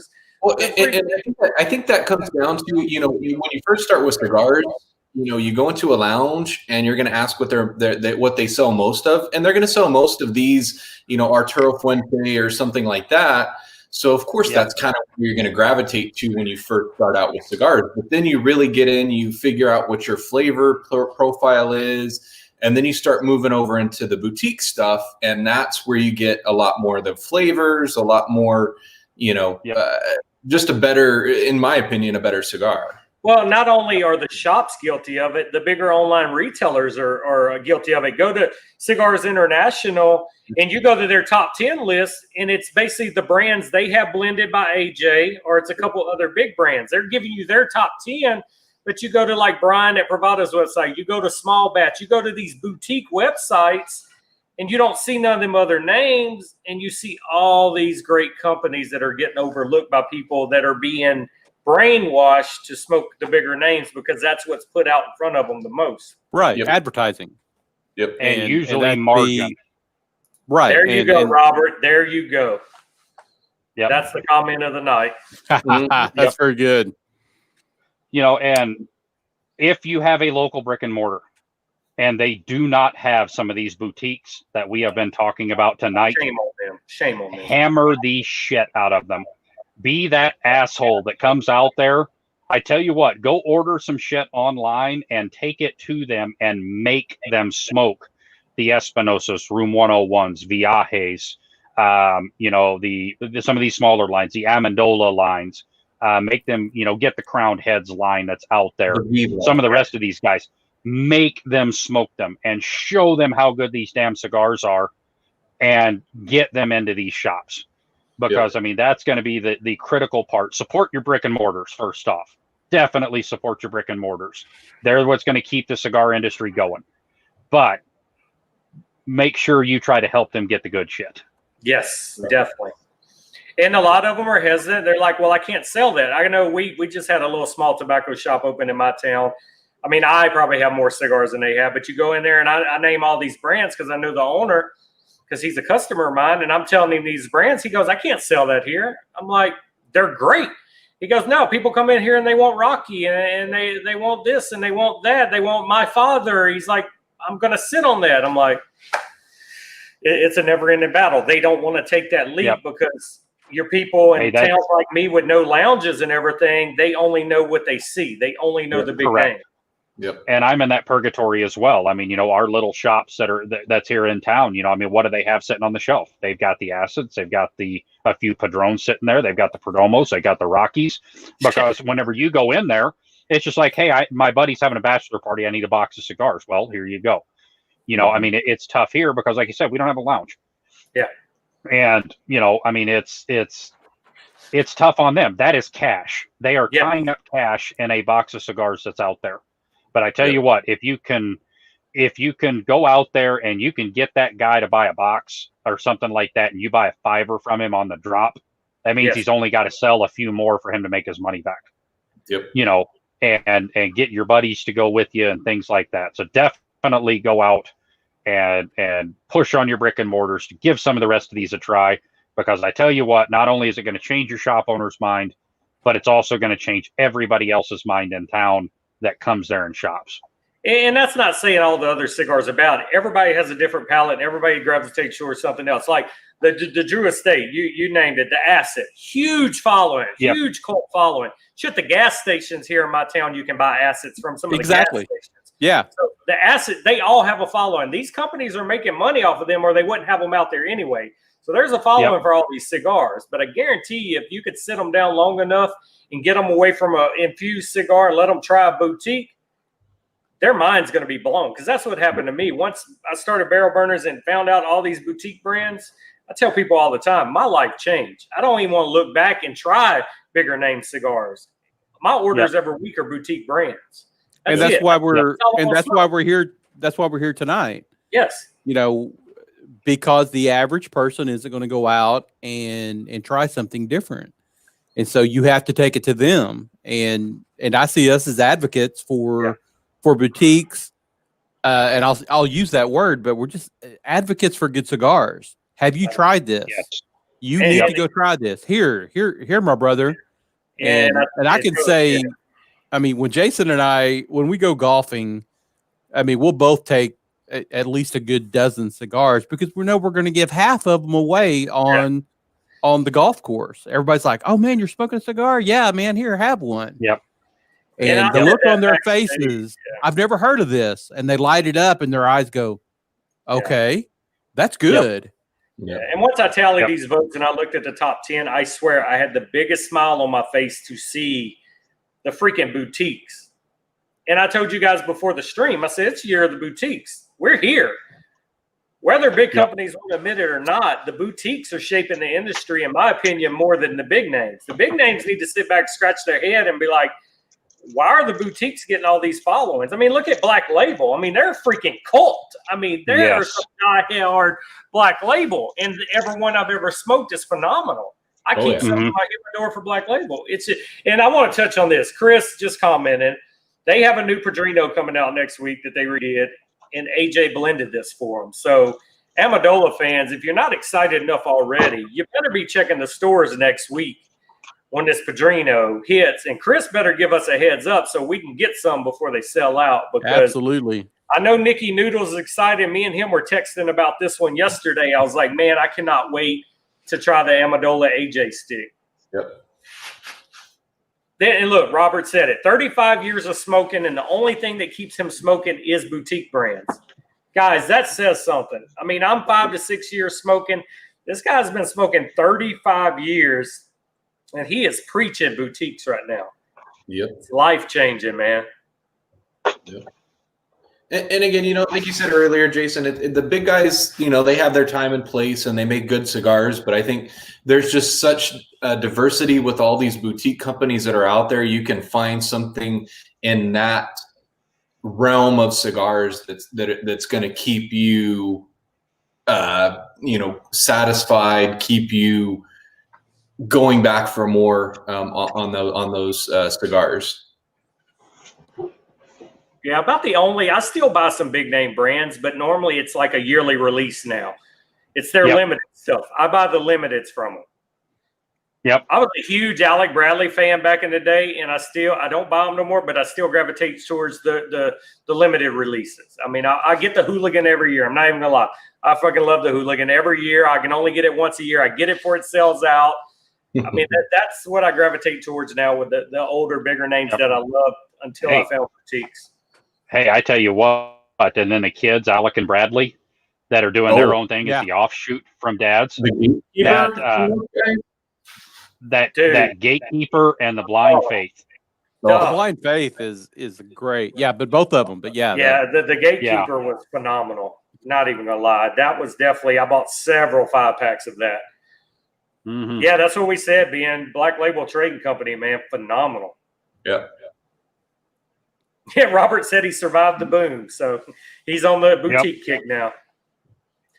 So, guys, in the comments right now, drop your favorite boutique brand. Like, if there was one boutique brand, I'm not even gonna make it hard on you. I'm not gonna say one cigar. I want to say, if you had to draw a line in the sand, one boutique company you had to smoke for the rest of your life, what boutique company would it be?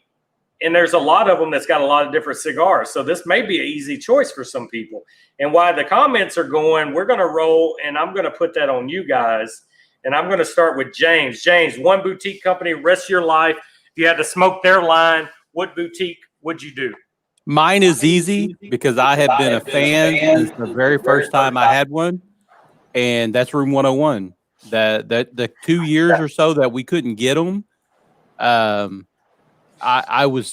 remember when I went, because my brick and mortar actually had them when I first moved here, and I went to the brick and mortar and just automatically reached up to get them because he had them on the top shelf, and I'm like, what happened to the Room 101s? And that's when the big thing came out and said, oh, well, he quit, he's just doing jewelry and stuff. Yeah. And I was just so saddened. So anytime I would find them, I would get them. And I probably have more of those in my humidor than anything, just boxes sitting around. So not that he's because he's number one tonight, not that he's because he's a friend of ours, but just because I've smoked that boutique longer than anything, just love them. Well, I'm going to let Brian and Oki simmer a little while, and I'm going to go ahead and follow in since James brought it up. I'm with you, brother. My biggest humidor, the top 3 shelves are Room 101. I would have to say between of all the brands, all the different cigars he's got, and how much is in my collection, I would be okay if it was Room 101 for the rest of my life. And I mean, I would have a damn good top 5 list if you want me to list top 5, but we're not doing that. We're going to do one brand, one boutique, me and James 101. You got Howie said Espinosa, Ray said Crown Heads, James T is Room 101, Trashy's Room 101, Michael Reed's 101, Josh's Room 101. There's another Room 101. Macedon Clinic is what Booth is going to smoke. That's it. He said that's the newest boutique hotness. So we're going to go to you, Brian, now. And here's William with a Room 101. So Room 101 is definitely took the chats over right now. Yeah. Honestly, that's kind of a tough choice for me. I've got a couple in the top, but dude, forever. Fantastic cigars. I'm going to go with Viaje. I mean, they surprise me every time they come out with a new cigar. Yes, they're Viaje. I did say Viaje. I knew we were going there. That's why we could wait on you. We knew you were going to go there. Granted, they've had some misses lately, but I think overall, I mean, their stuff is just, you, and I think Whiskey Jeremy and Oki, you guys got me on the Viaje train. There are Viajes I love, but I'm going to tell you what I noticed about Viaje. The ones I seem to fall in love with are the limiteds that if I don't buy them immediately, I'm never getting them again. The core line, I'm like, but the fucking limiteds blow me away.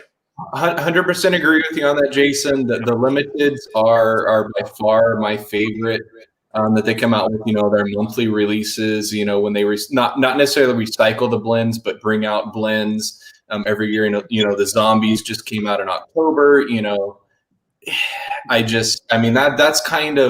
That was where I kind of started falling in love with boutique, was with Viaje, and I've got to go with those guys. Yeah, I knew you were going there. Now, Oki, I'm Tor. Oki is a boutique hoe. I'm Tor. I'm really curious to see. I mean, pardon me because his loyalty, I think he's going to say Big Sky, but I mean, Oki's got so many favorite boutiques. This one I'm curious. That's why I saved him for last. So to me, I mean, the boutique world has blown up on a massive scale, just like craft beer knocked Budweiser out of the top spot. Excellent boutiques that are sitting out there. There are lots of different lines that have a couple of cigars in there that I absolutely love.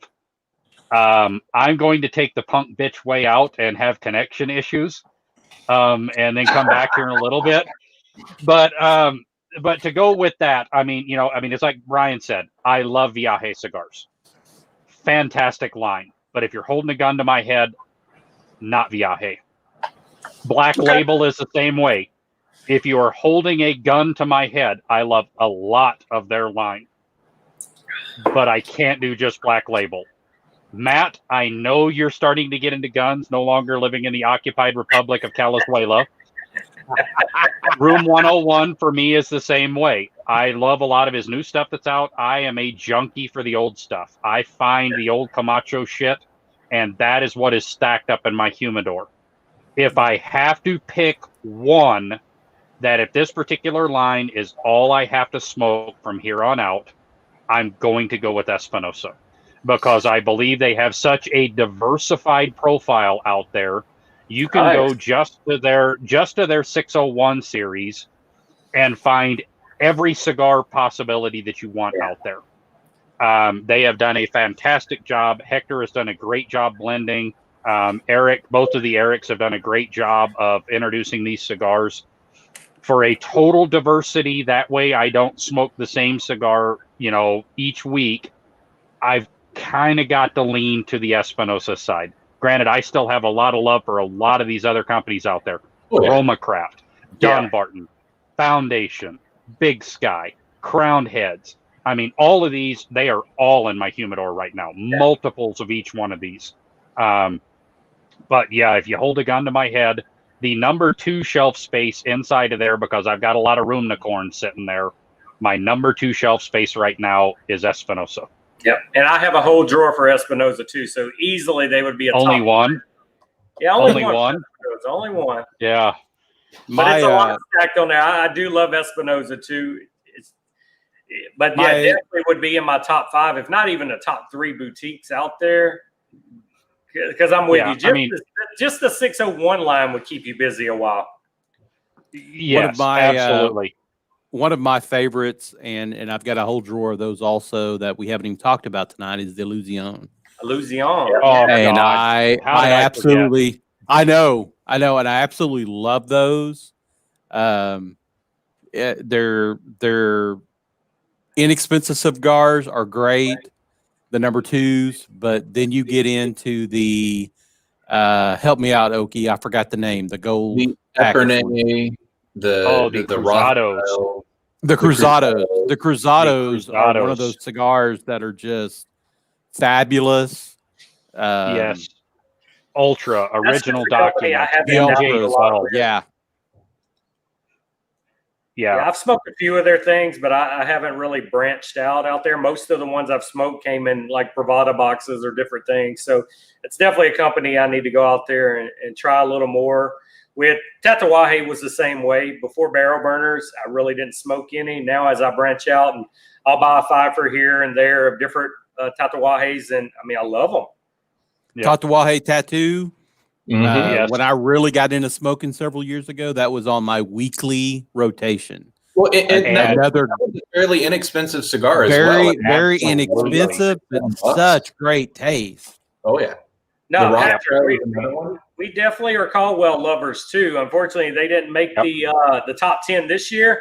Last Yeah. year, the Mad Mofo was in our top 5 last year. The Mad Yeah. Mofo hit at like number 3, I think, last year. So Yeah. I definitely love Caldwell, but to me, there's so many great boutiques. I mean, I don't even know if Caldwell will be in my top 5 with all the boutiques. He would definitely be in my top 10, but it's just but I do have the Blind Man's Bluff and there's several. The collab Caldwell does, they're all great. Mad Mofo is still to this day one of my favorite cigars to smoke, and I keep those in 2 different sizes. They're in my humidor right now. I love the Mad Mofo. I love a strong cigar. Well, and then these boutiques out there that are doing the collab work. I mean, you're mentioning Caldwell, and we got Booth here running with us right now. What, the hit and run? The hit and run was fantastic, and then they added AJ in to blend the tea. Right? Come on, it's just like you're fucking with us, right? Because I mean, it's just you get all the chefs in the kitchen, and it's not good when you have those guys together in the kitchen cooking. Yep. Yeah, I mean and they've done a great job with that. I mean, there's a lot of great collabs with some of these boutique guys out there. I mean, these guys that are out there, they're first off, they're having to bust way more ass than the big dogs. Yep. They're out there. I mean, they're hustling. It's asses and elbows the entire way. And then it's just like, hey, let's put the world on its ear for a little bit and let's collab. And I mean that hit and run part. I've got 20 of them sitting in the humidor right now because that's a fantastic cigar. Got a few teas lingering out there. Some of the rest of these guys, Billy and Gus were in here. They go to AJ to get their stuff, man, because AJ just does fantastic. Robert Holt at Southern Draw, same way. Then you got some of the other guys, Steve with Los Kaidos, Eric with Black Star Lines, Viaje. A lot of these other guys are going to Aganorsa, and these guys are going through there and they are kicking ass with the blenders there that are just turning the world on its ear. And I mean, I can't say enough about boutiques. I mean, I love brand name cigars. Don't get me wrong.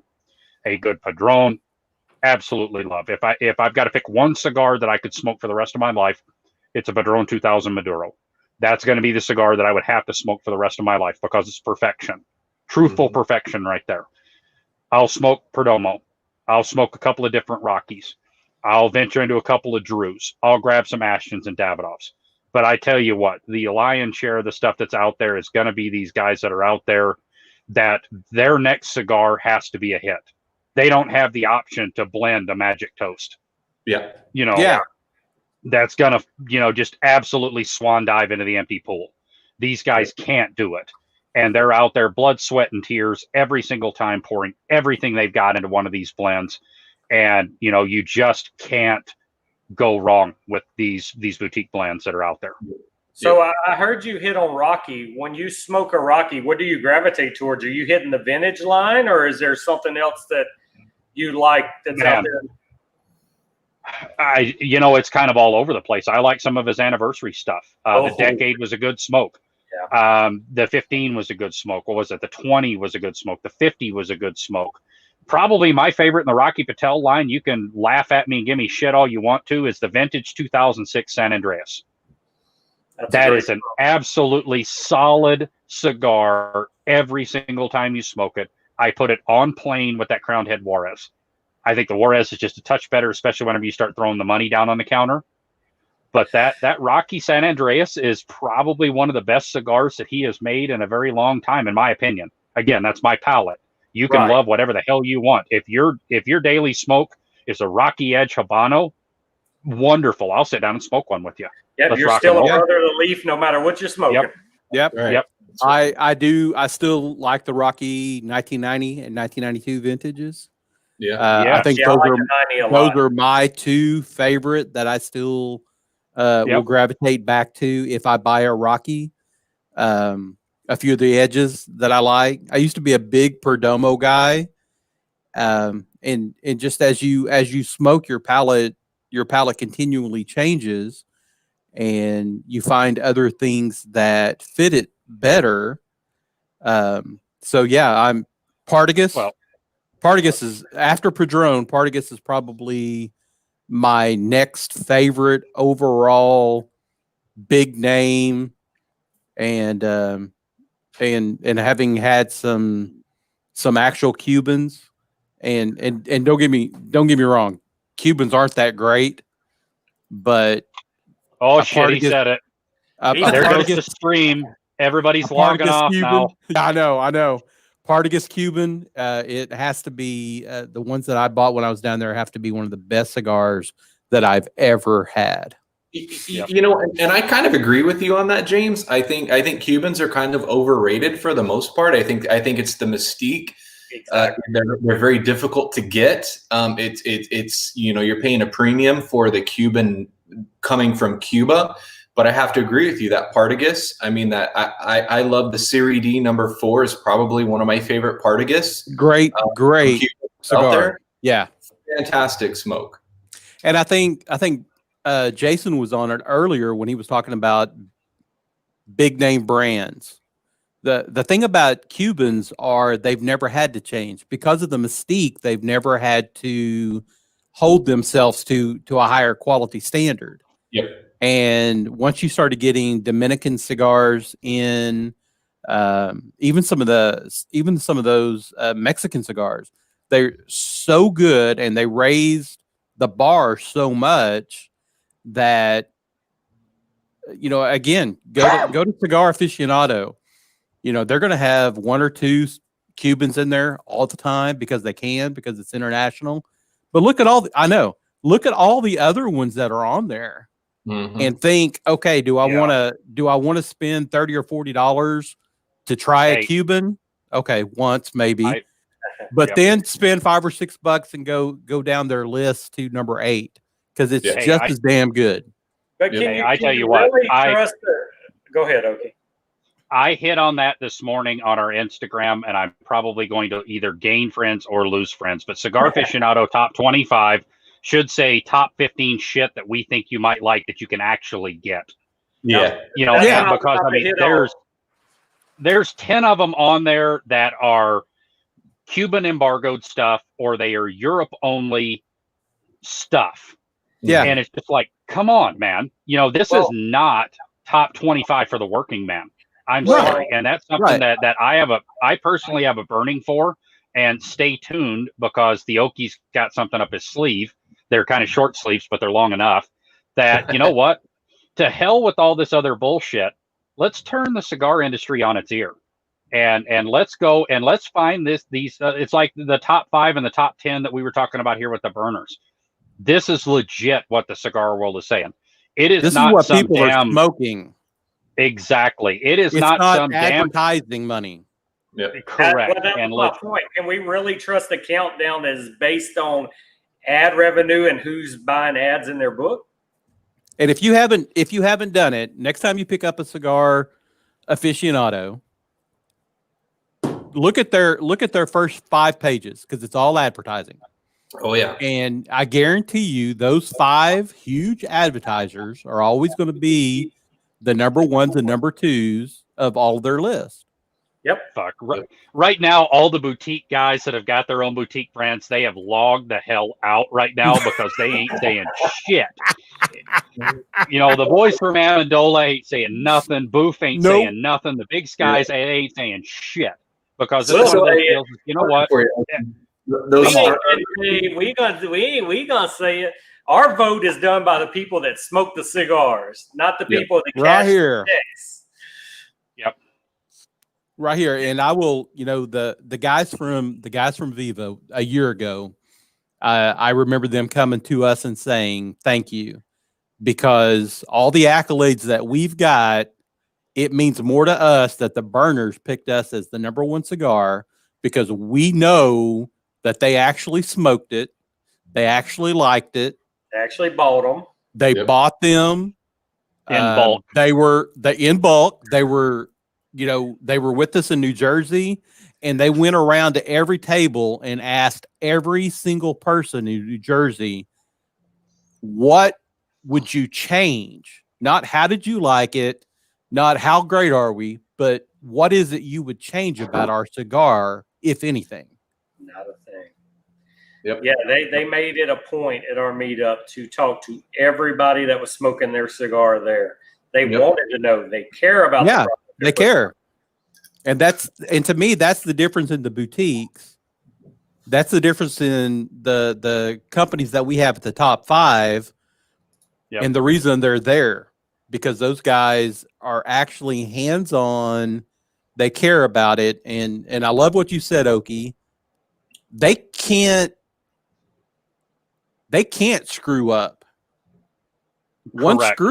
One screw up means they may just lose their whole company. Mm-hmm. They bet the bank every time they come out with a new cigar blend. Yep. Cornelius and Anthony is my example to the world out there of how you can screw it up, because they came out, they have 8 different blends out there, and they got bigger than what they thought because they tried to play in the big dogs realm. Yeah. They could not play with the big dogs. So these guys that are out there that are flat out banging it out, Eric Espinosa, Eric Jr., Hector with Espinosa, Robert Caldwell with Caldwell Cigars, Matt Booth with Room 101, Arik with Black Star Lions. I'm going to throw it out for him again because that guy's got some fantastic stuff out there. He's going to cuss me because I can't remember his name. Dual Blackbird. Jonas. Damn it. Jonas. Yeah. Same deal. This guy is out there looking. I mean, he is out there, banging heads with everybody out there that has got, they could cripple him in a heartbeat. Oh, yeah. They could legit come out and just mass. Well, you can prove that by him having to rename one of his cigars. Yes. Let's be perfectly honest. You can go out there and look at some of these other cats that are out there, Tatuaje and some of the rest of these guys. So these big dogs are coming out. They're scared of them. Shit, they're scared. But if they miss, it is a tragic miss for these guys. Yep. Company crippling miss. And that's what I love about these guys, that they just come out and do their thing, and they're trying to put the best cigar out there on the market. Robert Holt with Southern Draw. He has dropped 3 new cigars in the last couple of months. I have not had any of those yet. Definitely got to get out there and get some of those because he's produced nothing but great stuff so far. But he's out there trying to make the absolute best cigar that he possibly can every single time he visits the factory. Yep. Well, and I have 2 other boutiques that I love, and I know you guys love too. And you brought up Blackbird, and it made me think about them. But Dapper and Sinestro too. Yes. Absolutely. Killing it. If you guys haven't branched off to their brand yet, you got Ian over there at Dapper, man, just putting out some phenomenal smokes. The Blackbird smokes, I've had everything in his line, even the exclusives that Scallywag has. And great freaking smokes. But like Okie said, they have to be careful. Yep. These guys are still trying to get made. So one bad investment in a bad cigar, and they're sitting on product they can't sell. Yep. And it's going to be like some other company we know that constantly every 2 months finds it in the corner of the warehouse and rebrands it to try to get rid of it. Yeah.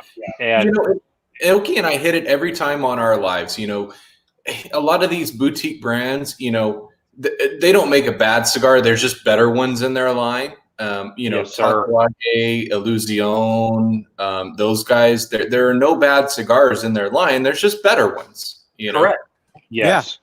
There is something out there that pick up, you're gonna have a good smoke with it. Yep. There is something out there that is better in their line. And then you've got some of these guys out there that are the can do no wrong guys. That's Nick Melillo with Foundation. That's Steve Saka with Dunbarton. And then you go back to Michael Rosales and Skip Martin with Roma Craft. You want to talk about some of the most cold calculating sumbitches out there. These guys have been boots on the ground for a while, and they are out there they're the Navy SEALs of the cigar world. That these guys are out there. Everything is done with a purpose. Every single thing. Because they're looking for that next banger.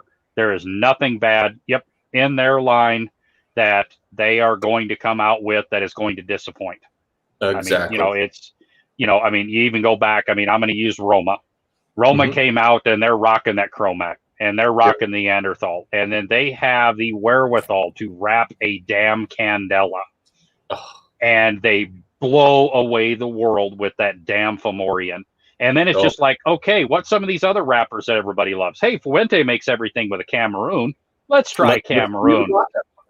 And let's do a Baca. And that Baca is absolutely amazing. My only thing about the Baca is kind of like Jason with the cannoli. It's too fucking short.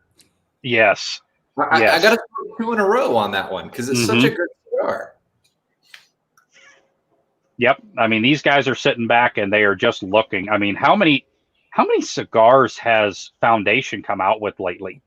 I mean, they came out and they did the Highclere Castle. They had it in the Connecticut, and then they came out with the Maduro, and then they jumped into the David and Goliath, which is an anniversary thing. I can't find them anywhere, and I'm so mad I missed out on those. Gone, bruh, gone. I went and I was on 3 different sites, and they were sold out as soon as I was hitting check out. And it's like, we're sorry, the item you're requesting is no longer in stock. And I'm like, you dirty sumbitches.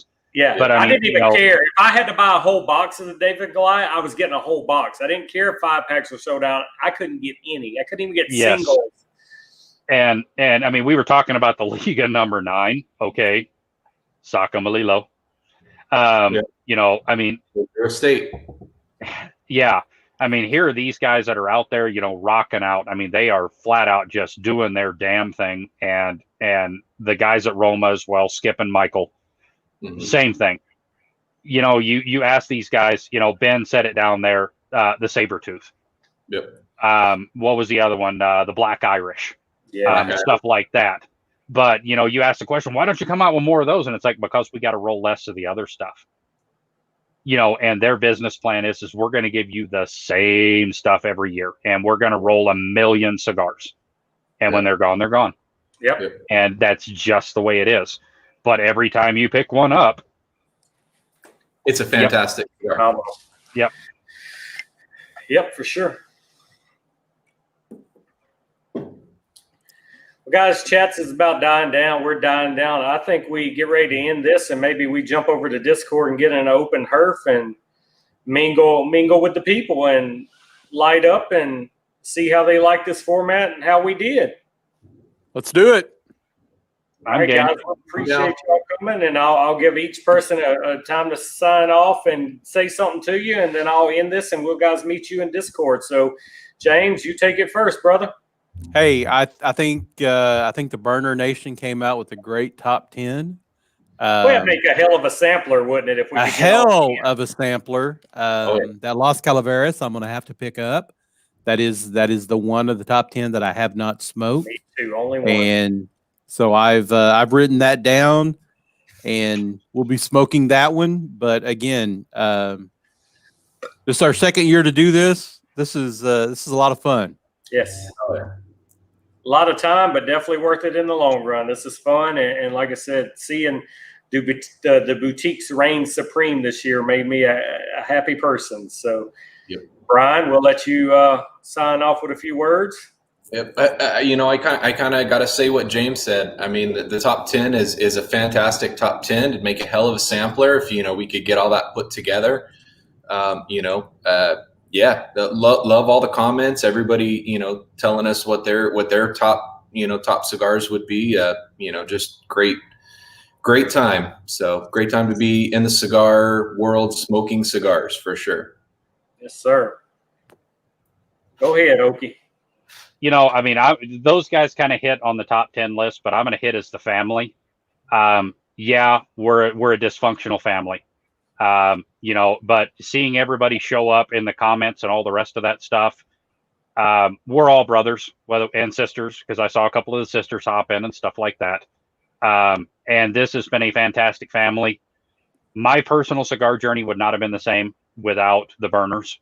I'd have still been smoking the same damn things.